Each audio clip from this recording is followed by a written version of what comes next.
Today, we're going to do a do-it-yourself deer mount. I'm going to show you a couple examples and then talk you through the process. All right, like if you wanted to spend money, nowadays that costs about $500 to mount up a deer. So a lot of people do the European mount, which is a budget-friendly way to do it. It still costs you $100 or so, depending if you got a buddy or not. But you would have to mail it off to someone that has beetles, or they would boil it and process it, then bleach it, mail it back to you. I've kind of got a down and dirty way of doing it myself. I don't have beetles, but I'll show you what I do. These are 3 examples of mine. That would have been finished with just brushed on paint. That would have been just cleaned and left natural, and that's just spray painted up there, but I'm going to show you how you get those end results.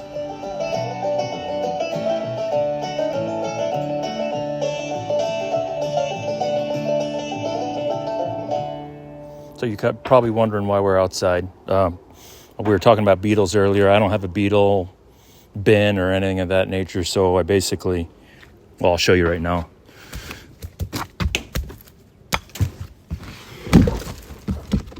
As you can see, those are antlers sticking up out of the ground. It stinks. Yeah, this one's pretty rough.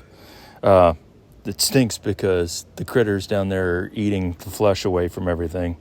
And we're going to pull these out and see what they look like and see if the bugs have done their job, the bugs and the worms. And then we'll, if they've gone far enough through the process, then we'll clean them up with a hose and some soap and boil them and get them ready for paint. I think we'll do this bottom one. That's a Coues deer from Arizona, I believe. Looks right. Oh yeah, look at all, see all the root structure? This has been in here a little while. Oh yeah. Oh, see, this is perfect example. There's still a little meat there. That's meat, actually. That should clean up real easy. But no hair.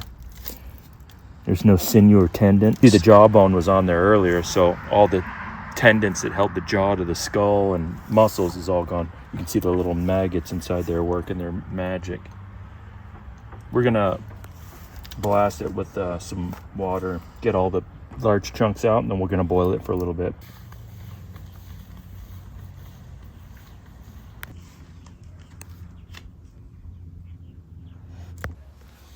Next step is to get all the big chunks and junk off. I'll probably just spritz it down, brush it a little bit, and then I'm going to take it over here and boil it just to get all the proteins and stuff out of it. And then dry and paint. Here we go.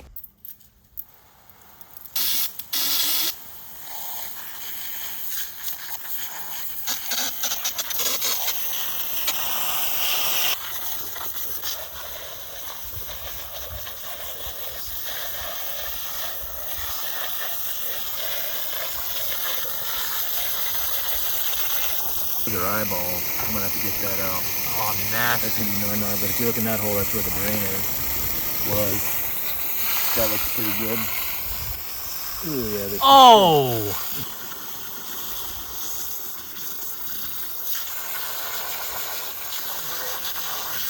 Nasty, bro. Oh, it reeks. Oh. Now, if you get a little fade at all on the antlers, sometimes you can take some coffee grounds or shoe polish and just clean it up. You can see those fontanelles right there. That's where the bones grow together, like on a baby, you know. Cool. Yep. Now I'm gonna boil the rest of the juice out of them. That needs a little more water right in there. Just a little detergent in there to cut the meat protein or whatever. I don't know. I'm sure there's better solutions. All right. I usually leave it in here for anywhere from 2 or 3 hours to half a day. You just got to feel the results out, pull it out, see if you can break away some more of the muck. If it looks clean and all that, then bring it out, rinse off all the soap and whatever you might have added to your concoction and let it dry. All right, this has been probably 45 minutes. I've taken it out a couple times.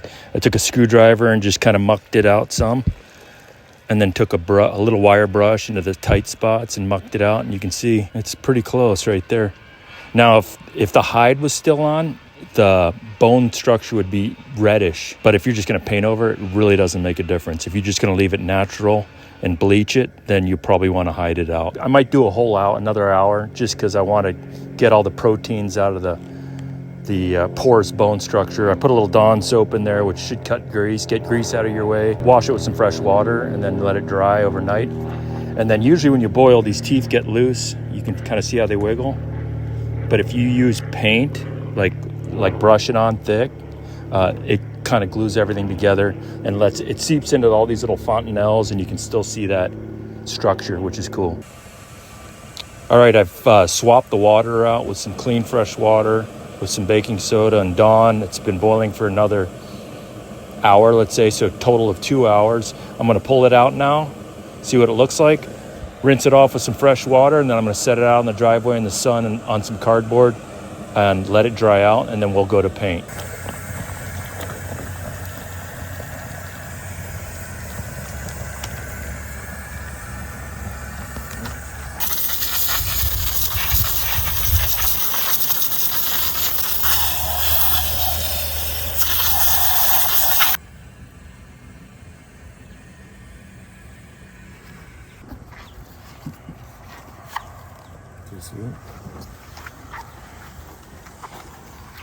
Put it next to the old rust bucket in the sun. Now we'll start down here. There you go, let everything drain down. We'll paint it tomorrow, just to give it a solid dry time. Okay, it's been a day. Everything's dried off. I got the coos deer here, ready to go. What we're gonna do is paint today. I did a couple old ones I had laying around. These are some of the items we've got. So I usually use spray paint up in the nose and hard to reach areas just to color it. And then I'm just gonna brush on Rust-Oleum paint and let it soak into all the little cracks and fontanelles. You can see these antler bosses here are a little faded. So once the paint dries, I'm gonna use coffee grounds to kind of recondition them. You can also use like brown shoe polish. Works pretty good. There's a couple examples of ones I did just recently. That one's in red, Rust-Oleum. Funny little half rack guy. But I'll spin it. This one I dabbed, so it's got a little more texture to it, but I like to put it on heavy because it soaks into the fontanelles and cracks and kind of locks everything up, especially the teeth, because teeth usually get pretty loose when you boil them. So it kind of glues everything back together, and I let her just drip dry here. And then there's a little one I did in black over here. I mean, it's all right. I don't like how it turned out as much as the white, but it looks pretty good. If you don't dab it, you can make it more slick looking.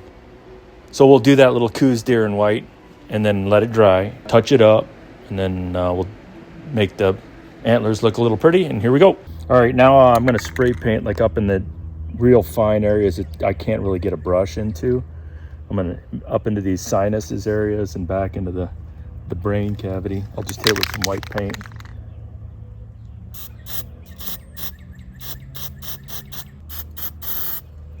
Get up in those holes I can't get with a brush.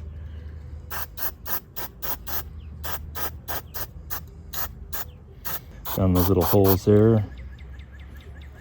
Up in those little holes there that I can't get a brush into. Back part of the nasal area. Blast that down in there.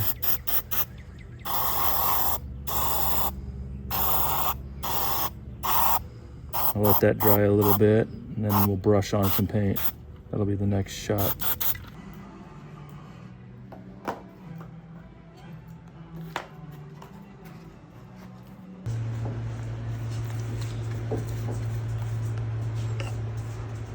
Lay it on heavy, let it soak in. I like to hit all these fontanelles real heavy and let it sit on top there and kind of drizzle down in there.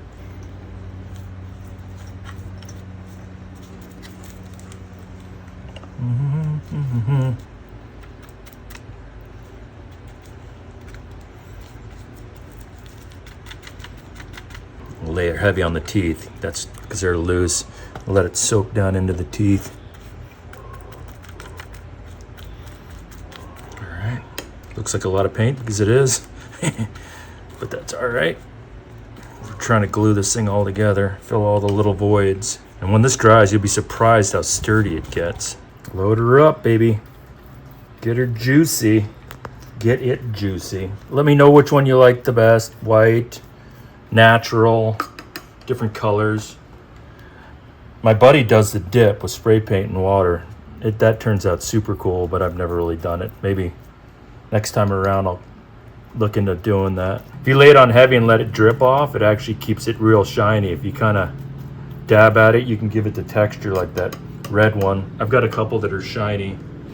If you really want it to penetrate in there, you can put some thinner in it and let it get down inside all the little holes, and it shows a lot more detail. It's kind of a cheap ass brush, but that's all right. This is a cheap ass project. All right, almost done. I'm gonna take a little brown shoe polish, and where the antler boss is, if you look over here, you can kind of see where it's a little bleached.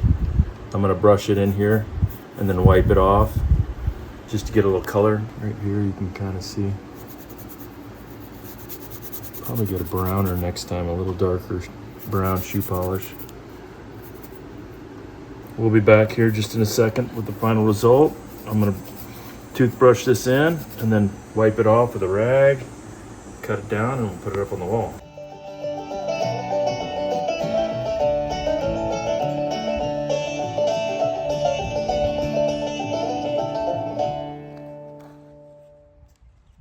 Here you go, final product. Do-it-yourself European mount. Went from the ground to being boiled to being painted. And now it's going to go up on the wall. It's a little coos deer. That's it. Thanks for watching. Really appreciate it.